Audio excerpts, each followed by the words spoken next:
Hello friends, मैं हूं करण। आप देख रहे हैं लॉ एंड ऑर्डर।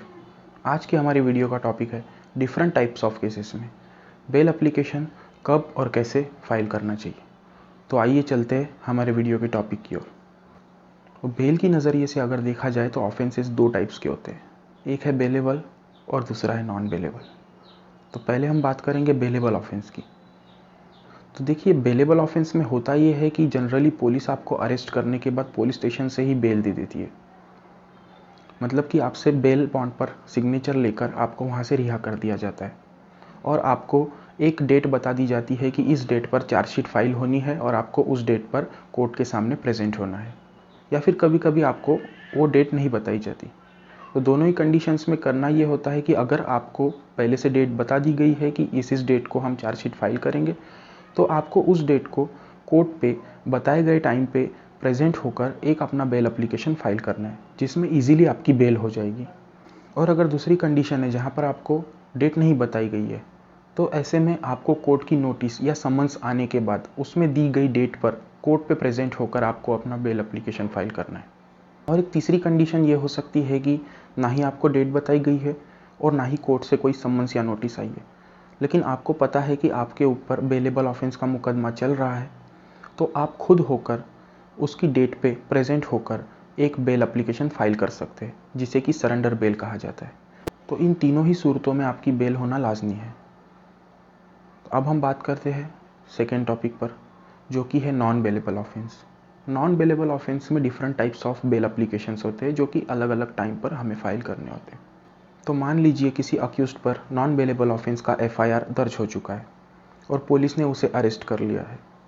तो जैसे कि हम जानते हैं, पुलिस को अरेस्ट करने के बाद में 24 आवर्स मतलब कि 24 घंटों में नियरेस्ट मजिस्ट्रेट के सामने उस अक्यूज्ड को पेश करना होता है, जिसके बाद मजिस्ट्रेट ये डिसाइड करते हैं कि उस अक्यूज्ड को पुलिस कस्टडी में रखना है या मजिस्ट्रेट कस्टडी में रखना है। जनरली होता यह है कि पुलिस मशीनरी जो है वो हमेशा पीसीआर मतलब कि पुलिस कस्टडी रिमांड की डिमांड करती है, जबकि अक्यूज्ड के एडवोकेट को इससे उल्टा मतलब कि एमसीआर की डिमांड करनी होती है। तो ऐसे में दो पॉसिबिलिटीज़ होती है।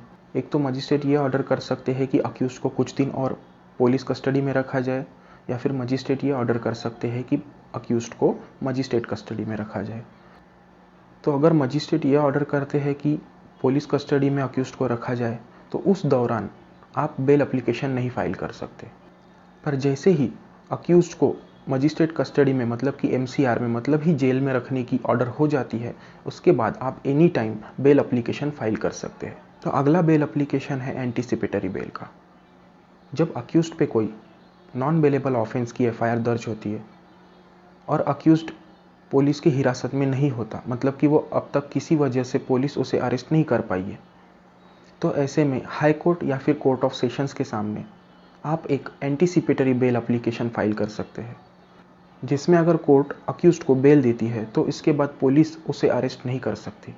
तो इस तरह से नॉन बेलेबल ऑफेंस में अक्यूज्ड के अरेस्ट होने के पहले आप कोर्ट ऑफ सेशन या फिर हाई कोर्ट में एक एंटीसिपेटरी बेल एप्लीकेशन फाइल करके उसकी बेल करवा सकते हैं। अब फ़र्ज़ कीजिए कि आपने नॉन बेलेबल ऑफेंस में सभी तरह की कोशिशें कर ली, पर आपको किसी भी तरह से बेल नहीं मिल पाई। तो इसके बाद होता यह है कि अक्यूज्ड को एमसीआर में मतलब कि जेल में भेज दिया जाता है। अगर अक्यूज़ ने कोई ऐसा ऑफेंस किया है जिसकी मैक्सिमम पनिशमेंट 10 साल से कम है और police machinery within 60 days from the filing of FIR chargesheet court में पेश करने में मतलब कि इन्वेस्टिगेशन कंप्लीट करने में नाकाम हो जाती है, तो बेल आपका एक मैटर ऑफ राइट बन जाता है। मतलब कि इसके बाद आप any time bail application file करके अक्यूज्ड की रिहाई कर सकते हैं बेल पर। और अगर सेम बात की जाए कि अक्यूज्ड का जो ऑफेंस है उसकी पनिशमेंट मैक्सिमम 10 साल से ज़्यादा या फिर लाइफ इम्प्रिजनमेंट या फिर डेथ पेनल्टी है, और पुलिस मशीनरी ने अपना इन्वेस्टिगेशन कंप्लीट 90 डेज़ में नहीं किया और चार्जशीट फाइल नहीं की, तो 90 डेज़ का पीरियड लैप्स होने के बाद मतलब कि अक्यूज्ड 90 डेज़ जेल में रहने के बाद आप उसका बेल एप्लीकेशन फाइल करके उसकी रिहाई बेल पर करवा सकते हैं। मतलब कि इन दोनों ही कंडीशंस में 60 डेज़ या 90 डेज़ का पीरियड पूरा होने के बाद में बेल जो है वो मैटर ऑफ राइट बन जाता है। तो अगर वीडियो में दी गई इन्फॉर्मेशन आपको अच्छी लगी हो तो वीडियो को शेयर करें, लाइक करें, सब्सक्राइब करें। Thank you.